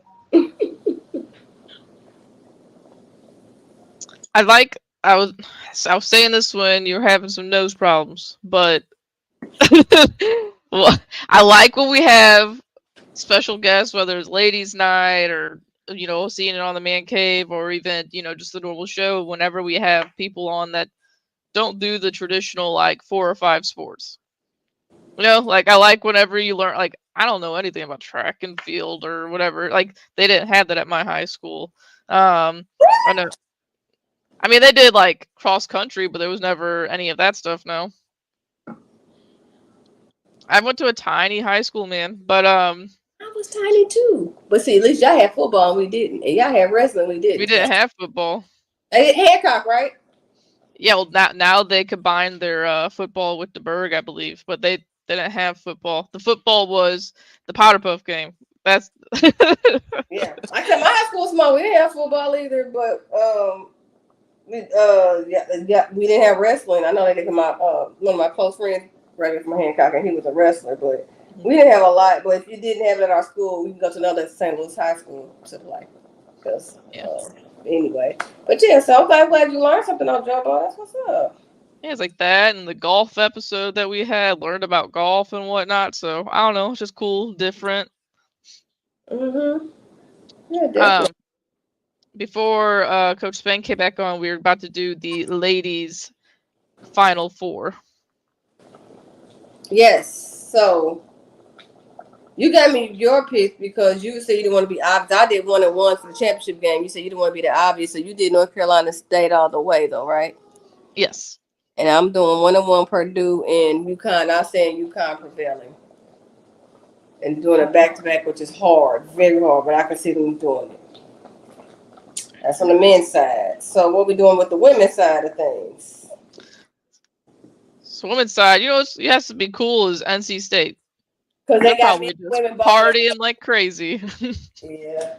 That's what you would expect out of like North Carolina. To see that men and women at the same, but and eventually South Carolina may get there again. We know the women are already there, but the men may get back there. Yeah. But we have UConn at a 3 seed against Iowa, which is a 1 seed. And then on the other game, we got NC State 3 seed versus South Carolina 1 seed. I'm going to go Iowa and against NC State again, because I just think that'd be cool for both the men and women's team to make it to the championship game. But for the women's, I'm going to go with Iowa. All right, I'm going to see South Carolina and Iowa, and South Carolina prevailing, which is even harder than what UConn is doing, trying to do back-to-back championship, because South Carolina's undefeated. And ask Tom Brady how I feel to have an undefeated season and lose your championship game. Yeah. So it's very hard as well, but I can see them prevail. And mind you, I don't know if you know with the background, South Carolina last year's squad is not the same this year's squad. And for them to do undefeated for whole not brand new, but enough new players. I'm not saying they're dominating, but you don't have to be to get your wins. But it's phenomenal. And I'm rooting for them all the way, because that program wasn't in a bad shape before Dawn Staley got there. But her footprint, handprint, hairprint is all over it, and you can tell. So I definitely see them pulling this off again. They didn't win last year, so I can see them do it this year. And I hope the best. And next weekend, or not? Yeah, next weekend. I have an echo here, you all. We'll see if we're right or not, Jobo. Big echo. What else? So we got our picks. I was gonna say we can talk about some Cardinals baseball. Yes, ma'am. Let's roll with it. So on our pregame show. Well, pretty much pre-show. You talk about you surprised that we got more than one win than we did. So you tell me how it's going so far, and what's the biggest thing that we can improve. I'm gonna say we right now, so they really make me mad. It's still early, so. Yeah, so right now, like, can't be too mad with how we're 3-4 right now. Going up tomorrow's the home opener, and I mean, I think it's the best case scenario going back home. Just one game under 500 early on. The first series was against the Dodgers in LA with all the top of their lineup going Mookie Betts, Shohei Ohtani, and Freddie Freeman. I mean, it's ridiculous. But we got out of there with at least one run. Sometimes it feels like we only score one run, but with only one win, there's a chance on Sunday that we could have had another one, or if the manager just managed a little bit smarter in the bullpen, maybe they win another game and they split that series. But I said either on the show or just to my husband that they're going to go 1-6 before they get home. Well, they're going home 3-4, so I will take that. They won a series against the Padres, their second series of the year. And a crazy stat is last year, the Cardinals only had 9 consecutive quality starts. And quality starts is you go 6 innings of like 3 runs or less and give your team a chance to win. Well, we already did that this year. So we're on track for a better year pitching wise, even though our rotation's not like that big, sexy rotation. But what about the close calls that we lost? Like, we were mad when they blew the game bullpen. No surprise, right? We don't want deja vu of 2023, but it seemed like it's going that route already. So, we got 2 wins, but we definitely could have gotten another one, at least from LA. Like, I'm not trying to have high expectations, but y'all know how this works. I always say how the Cardinals are with Yachty was on the team. You know how the Cardinals may have a loss in April. I don't know about a loss in April. In May, June, we get to rolling. I always tell you about All-Star break, you know what kind of Cardinals team you have. If they're going to go far or we're not making it to the playoffs, right?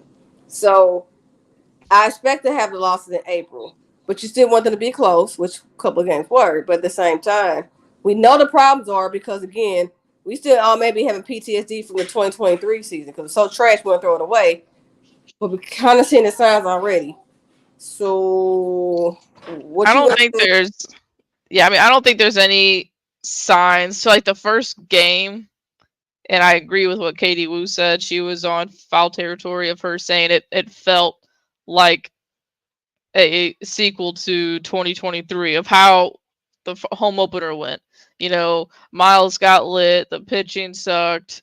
We only scored one run, and the one run was from one guy that had all of our hits that game. So I mean, that's just what it was last year. But Friday night was just a good young pitcher, Bobby Miller, throwing gas the entire time. And he shut us down. We got out of there with that win on Saturday. And I say with the manager part of it is we had a whole other pitcher in our bullpen that was never used in that first series when the manager's going out saying that our bullpen's tired and they're already, exhausted, this and that. But you had a guy that could have pitched that, he could have gave you some runs Friday night when Bobby Miller shut us down. So again, I can't be mad at how the series in LA went because I did not expect us to win a single game there. Thankfully we did. And then, we went to San Diego, which historically we haven't been that good at their field.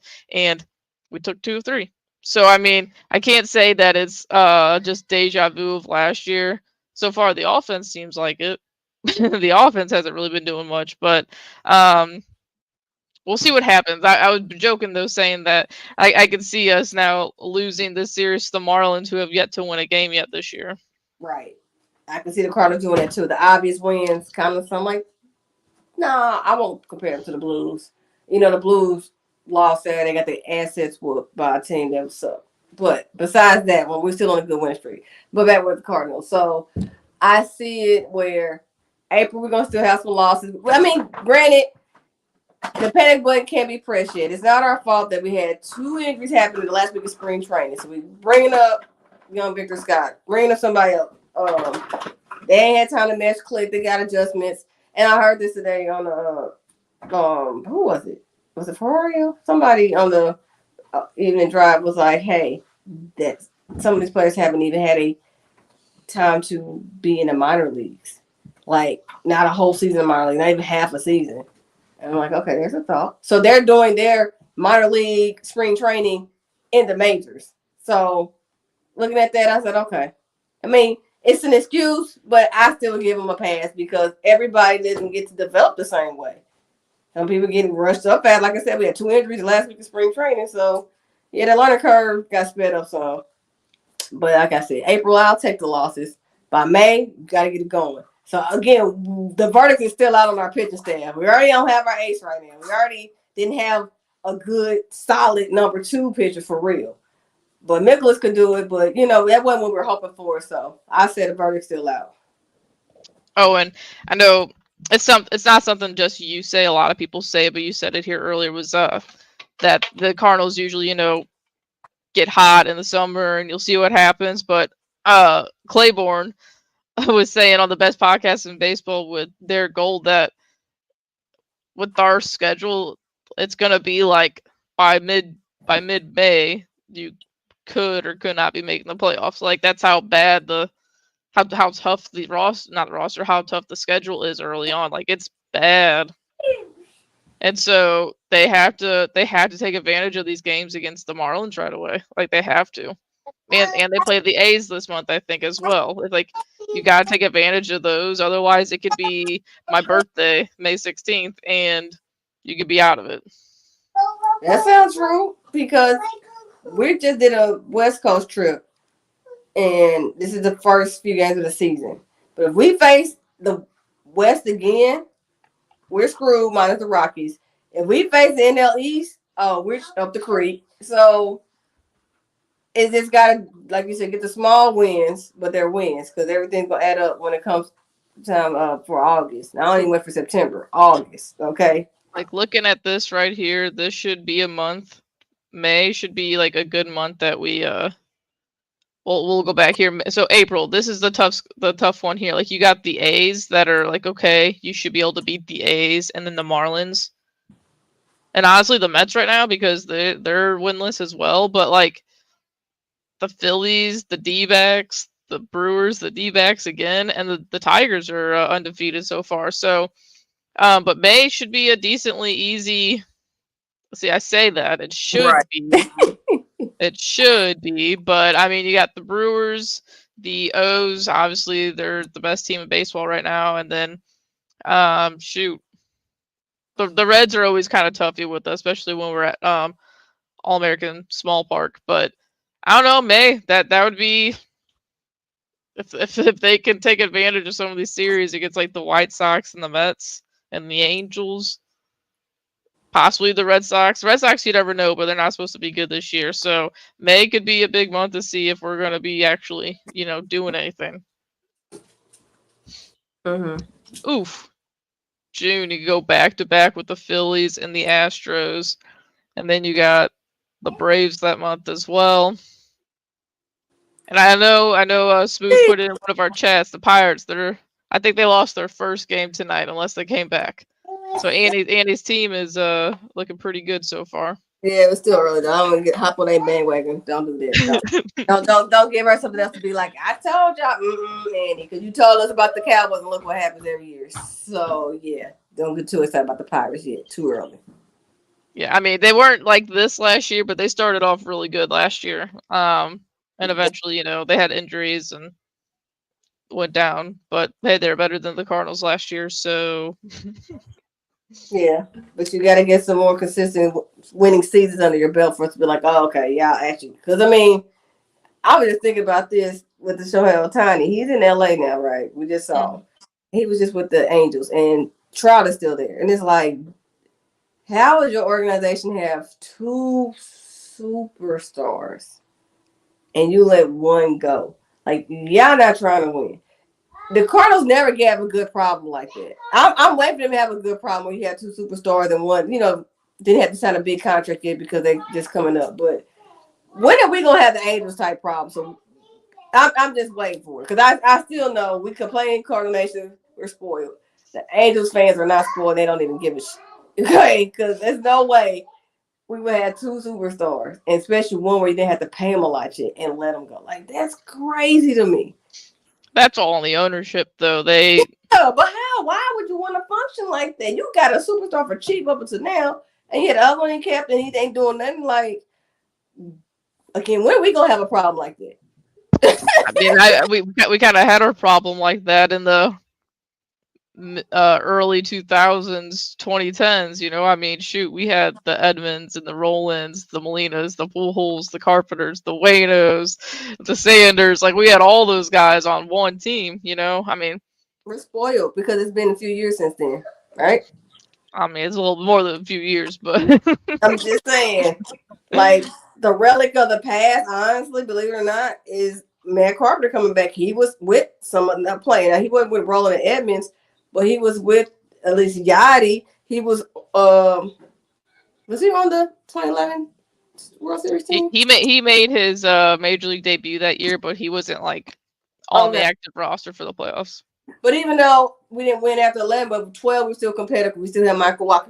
He was still on the beginning of the end of our really, really, really good stars. You know what I'm saying? So all I'm saying is, win Cardinal Nation / when you go knock on Bill DeWitt's door and get them like to smell the coffee. Last year should have opened up their eyes, right? But look at the offseason. They didn't do enough.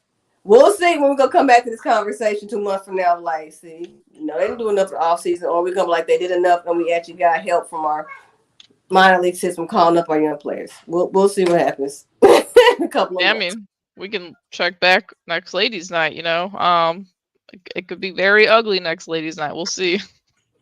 I hope not. Let's talk about the Blues a little bit. I talked about them at the start of the show. They still have a chance to make the playoffs. I don't know how. What one part of it is Bennington's been unbelievable this year, and so has our backup goalie, and I'm blanking on his name, Hofer. They just been a really good duo this year. Brennan Dodd's like scoring overtime goals at least once a week now, you know. So I mean, the teams, they're looking good. There was that, you know, like I said, I didn't see the game on Saturday, but losing to the Sharks at home should not be happening. You know, so we need the Keens to lose games and we win games, and then we'll have a shot. I'm sorry it's even come to this, you all, because when January rolled around and we had that winning streak, I'm like, oh, I got a little sense of the 2019 year. Then they start losing again. It's of course it's self-inflicted with these losses they have, especially now it's crunch time and we got to depend on somebody else to get into the playoffs. And I'm sorry because we're clicking and then we fall off. We click and fire Berube in the middle of the season. Like, I don't say it was all on him. I forgot about that already. Yeah, and it's not all on him being the problem either, but I'm like, come on, y'all. Like, Blues. All this clicking at the wrong time. It's too late almost. But let's hold our breath. But if it was injuries, I got, oh, okay. We didn't even have that type of problem with injuries, but here we are. Yeah, it's been another weird year for the Blues. You know, last year we had almost the same roster because we traded a lot of guys off, but beginning of the year I'm like, this team could be pretty good, and then it was awful. And then this year I'm like, you know what? If they make it, they're going to be one of the last teams, you know, in the wild card hunt, which if that's what happens now, that's what's going to happen. That's how they're going to get in. I don't think though, like if they get in, it's going to have to take some magic for them to get out of the first round, I think. But I guess we have seen crazier things in sports. My bad. Yeah, so again, jury's still out. That's all I can say, Joe. Jury's still out. Yeah, I mean, shoot, by next week on the next show, we could be talking about them. Good shot of being in the playoffs. Jury's still holding our breath. That's all I'm saying. Just yeah, I would love to watch some playoff hockey for the Blues. You know, in the playoffs, I'm not watching the playoff hockey games. It just precious. I don't know. Last year, that was a lot of playoff hockey we watched last year with McDavid in there going deep. The Leafs finally got passed around. Austin Matthews, which, by the way, he's got like 62 goals this year, and only one was an empty netter. That is mind-blowing to me. So it's just awesome. I love Austin Matthews. He's a stud. But we'll be watching it regardless. I said in our chat last week that this weekend was going to be sports in the Lou. This past weekend that we just had, we had Cardinals baseball, Blues hockey. We had the Battle Hawks. And then we also had this City SC. But let's talk about the Battle Hawks right now, Bunny. Did you watch any of the game? No, I didn't get a chance to do it. I just had to check my phone for the score updates. But the loss was heartbreaking. Oh gosh, like how did you hit this field goal this far? Yeah, it's depressing. Put in to see the heartbreak. Good snap, good hold, line drive kick, and it is good.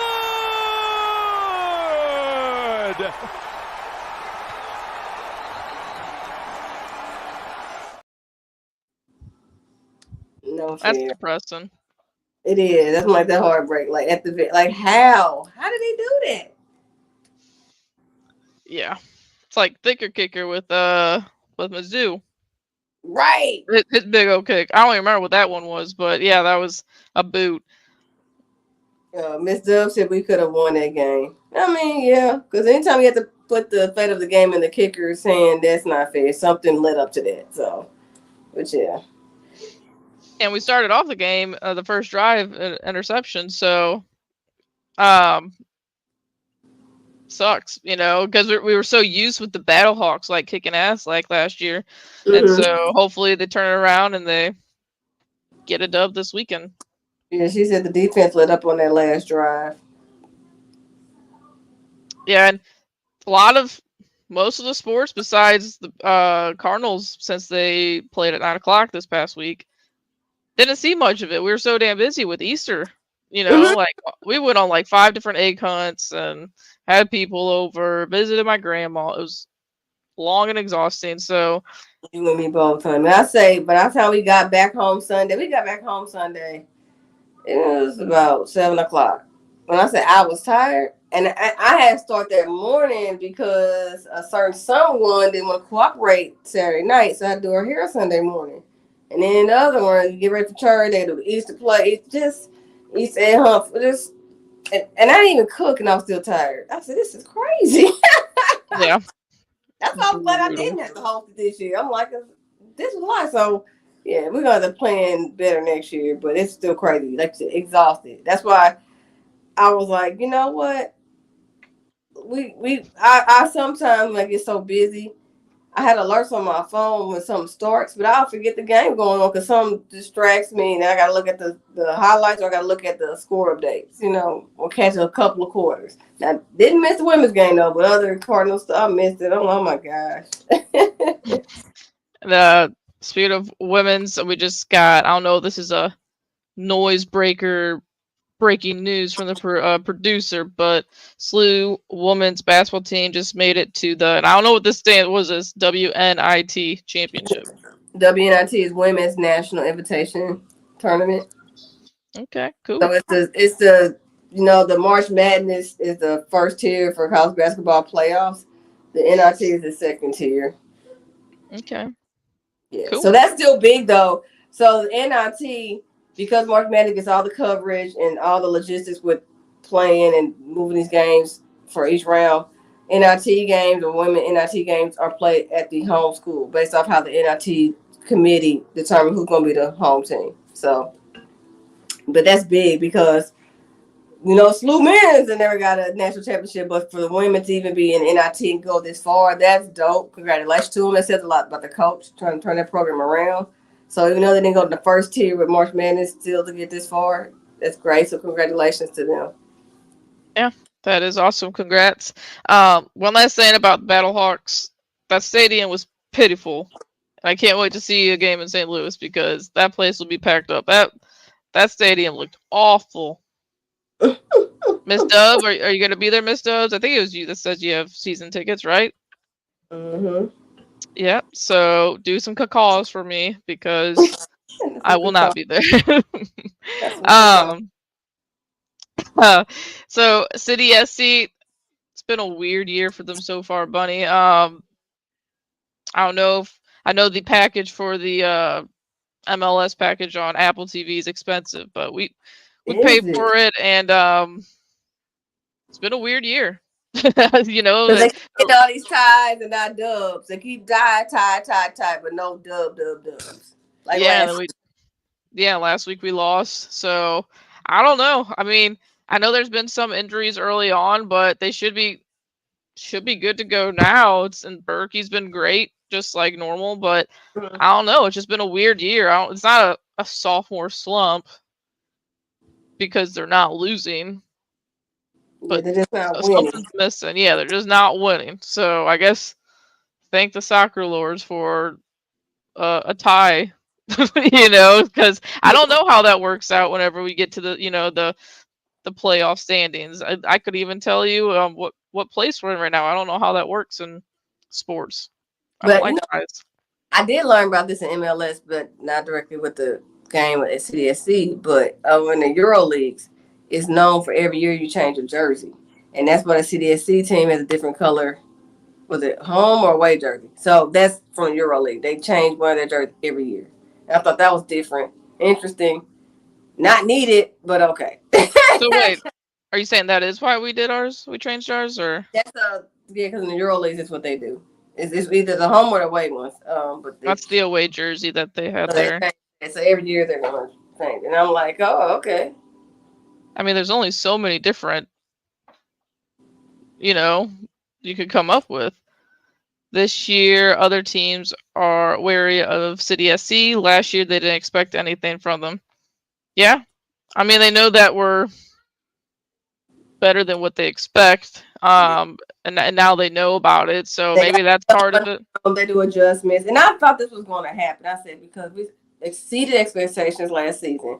And now people have actual footage and know how the coaching style, our goalie's been doing this damn thing. So it's not that, but adjustments.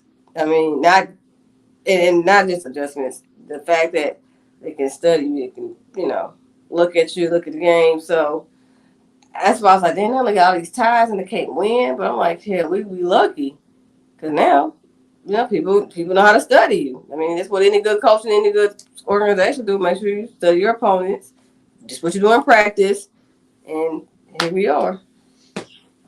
Yeah, and I'm sure. I mean, as we discussed last year when we were all learning about the MLS, it is a very, very, very long season. So there's time for them to, start winning some games instead of tying. Mm-hmm. And Bunny, we mentioned something about this. Oh, ties aren't that uncommon. Yeah, I know. It's so weird though. You imagine a baseball game ending in a tie, like in spring training? That'd be awful. The amount of time that these games take, even though they're speeding up, but it still moves slower because of the pace in general. That's Hey, just the game is. I thought of you the other night. I thought of you. The Astros, Ronel Blanco threw a no-hitter. Okay. A no-hitter. And the Astros scored 10 that night. So they scored 10 runs. There was like 5 or 6 homers. And Ronel Blanco threw a no-hitter. And that game was 2 hours and 1 minute. Now, That is fast for a no-hitter and 5 home runs and 10 runs. Now That is crazy. I can dig that. Because again, comparing it, okay, typical NFL game, 3 hours. Typical NBA game, 2 hours. So 3 hours NFL, 2 hours NBA. Yeah, mine is the plus stuff. But if you're talking about we could do an MLB game in 2 hours, you got me. But even with that, it's just, naturally, like even with NFL, between downs, it slows it before it gets fast. If the MLB was like slow, then fast, then slow, I can deal with that. But because think about when the no hitter, man, that's a phenomenon because that means how many people are taking those at bats if they're not making contact, all the foul balls, all this and that. So anyway, keep it up, get more games like that. Then you got me sold. But I mean, they have you sold too on that pitch clock because you were against it. Yeah, I mean, I still think it's a negative for the sport to an extent because there's been a lot of more pitcher injuries. But yeah, I mean, I was never ones, to complain about the length of the game though. But they've all been ever since all the new rules in the pitch clock is about 2.5 hours, 2 hours and 45 minutes. Like there was barely any games last year. I think that went into the 3-hour range. That's how it should be. Shout out. Did you remember 3 years ago the Cardinal, was that pandemic after the yeah. I mean, it's like 2022 season when they started putting the games. Usually used to be 7:00. When it's during the school year, they pushed it up to 6:45 because they know for kids to be at these games it was too late because it ended so late. That at 6:45 was first pitch, and it used to be 7:05 first pitch. That makes a difference because they know it's too long. Now it's going. They're still doing it when school year's out. Basically by June, they're all back to like 7:05 first pitch. But it made a difference, I think, when you had that pitch clock added, and they're going to get. And then you got to get them a couple more years to see the data. We already know about the bases being bigger, but that's what more runs. But just the progression is a little slower than we want, but it seems like the data's out there. It's working. Yeah. Miss Dub says the XFL is faster than the NFL. And yes, Miss Dub. So for this, it was Ronel Blanco. He did pitch the entire game himself. You can't do combined no hitters though. So like Christian Javier in 2022 when the Astros won the World Series, it was game 4. Christian Javier, who pitched tonight for them, he threw like 5 to 6 innings of no-hit baseball, and then it was Hector Neris, I believe, and Brian Abreu, and then Ryan Presley. So it was a team effort, of a couple different pitchers, but they combined for a no-hitter in the World Series. So there's different ways. In this game tonight, the other night, Blanco, he only walked 2 people. So he pitched to 29 batters altogether, and then he walked George Springer in the first and in the ninth. So those, if you didn't walk him and got him out, it would have been a perfect game. But yeah, there's different ways of doing it. Okay. Again, sorry, y'all. Small distraction here. So with that, the jury's still out, but I think it's working. Did I miss something? What it slipped my mind. So continue. No, I was gonna say, so earlier you mentioned something about one of our newer segments. It is called We Run This. And so pretty much we're gonna try to, be a commissioner or a president of a league and say what, changes we would make. In the past I've done, there needs to be a cap or a floor in all sports so that, teams start spending money. And then I can't remember other ones that Bunny has done before. It's been a while since we've both been on the show together, but mine tonight is, I know we've mentioned on one of our last lady nights, the MLB jerseys. We talked about these things very in detail. But this, we got to see every team play baseball games in the past week. And the New York Yankees, everyone knows their jerseys as being like pristine, one of the most notable jerseys in all of baseball. Sadly, they swept my Astros in Houston this past week, but I know it wasn't this hot in Houston with the roof closed. But Carlos Rodon looked like he was wearing a wet napkin for a jersey. And I know our producer has a picture of this, and it was off. Look at that.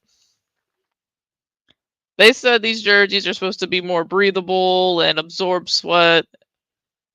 That just looks awful. And I think Marcus Stroman looked pretty much identical to that the next night. So I don't know. All the players they've talked about it before that they just feel weird. They feel like, like paper, and they would almost rather have those other jerseys that are, I guess, so big and baggy and, heavy for them, and it bothered them. But I've never in my life heard a player complain about their past jerseys. Those jerseys look fake. Like it to me, it looks like a little league should be having that jersey. It looks really fake. That's how cheap they look, even though they're supposed to be breathable, I don't know, eco-friendly, all this other crap. $1 billion industry organizations should not have to be susceptible to wearing jerseys that look like a little league should be wearing. Yeah, I mean, I've seen college baseball jerseys out there that are some of the most badass jerseys I've seen ever. And it's like, why? And they're by Nike as well, I'm pretty positive. So it's like, why can MLB not produce jerseys like that as well? Ms. Dub said that they may absorb the sweat, but they're not getting rid of it. So, yeah, I can't imagine how uncomfortable that is. I know, like, in the past, Miles Michaelis has said he goes through like 3 or 4 jerseys a game because he sweats so much. He's going to go through, depending on how long he goes, if he goes 7 innings, he's going to go through 7 jerseys. Because that thing looked disgusting. Hotmess.com. But again, we're just in spring. Dog days of summer. This is so sad. Like, whatever. It's going to be too many memes and too many jokes. That's all I'm going to say. All I'm going to say. And Ms. Dub said, actually, a loose jersey would be better. Mm-hmm. So what are you changing in what sport, Bunny? Yeah, what I mentioned earlier, we're gonna cross over and put women in these men's all-star games. Yeah, so I mentioned about basketball. We already know what they did with the skills contest against Steph, against Sabrina, but we can also do that for softball, Team USA, softball women's team, all-star game with the MLB side. Either be the same team, mix it up, whichever, and then on the NFL side, and they're already doing flag football now for their Pro Bowl game. We know it's a flag football league for women. You got a women's pro football league, which they did kind of already touch with that, though. They did. But keep adding that in there. And hockey. There's some women college hockey players, hockey teams out there. Put them on your all-star game. It's not only just for women empowerment and just to say, hey, women can do and be competitive with the men, you need to go ahead and switch it up because everybody's saying you get lackluster performance from these $1 million all-star or someone as well. People in there who take sole advantage of it. And maybe that helps push the competition a little bit more for these all-star players. I'm just saying, throw it out there. What we're doing now is not working, so we can try to switch it up that way. Miss Dub's still on the jerseys. She said, I guess with the looser jerseys, it would allow air to get to their body to evaporate the sweat. Oh, and I noticed they didn't show the pants. I can't remember what his pants looked like. I'm sure his pants were fine. But yeah, I just remember seeing that everyone was talking about it on social media. It's just his jersey looked yucky. As for what Bunny was saying, I mean, I think we've touched on this in the past as well. I think it would be awesome to see, women in all the All-Star games. Just something. I mean, some of them don't even care about even being there regardless. That's why they had to do an in-season tournament for basketball players. So, I mean, I think it's cool, So hopefully we keep seeing that happen in the future. And I don't know. We want to see the women in the sports. It is ladies' night after all, Bunny. That's what I'm talking about. We want to get bigger and better, get us more of a stage, bigger platform. Just saying. It's just the beginning. Yep. Well, those are all of our topics tonight, but we got to give a little shout out and tell Smooth and his wife and his, he says, mother-in-love. They're going to be at the home opener tomorrow. So bring us a dub, get some dope videos and pictures. Victor Scott, Jaywalk, who we playing? Jazz Chisholm, he's kind of cool.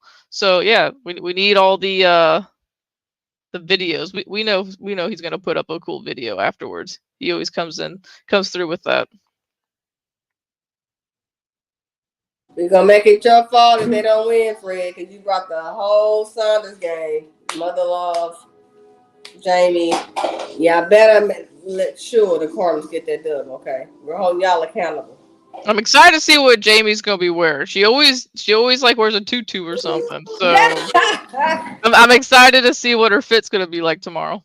I got you. So look, we gotta wait for the video and the pictures, and we'll find out. But other than that, it's been another great show, Joe Bo. Another great show, Joe Bo. Bring back that spring weather, please. Take this winter weather with you. I know, my mouth's so dry, my throat's killing me. Take that weather back to the Boondocks. We don't want that over here. Yep. All right. Next week is our 8-year anniversary show. Is it?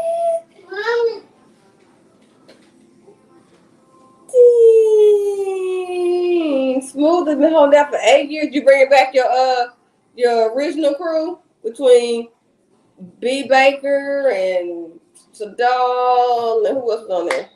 Like you bringing them all back? We got one big show with them, the original crew. What's up? Oh, press the wrong button.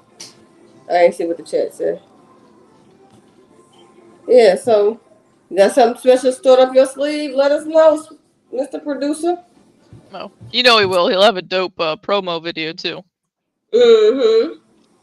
Well, for everybody that doesn't know, the promo videos for all our shows are where? I'm glad you asked. Facebook page. Make sure you go to the platform Sportstalk show. We have our promo videos. We have good comments. We may post some articles. So make sure add us as a friend on the Facebook page of the platform Sportstalk show.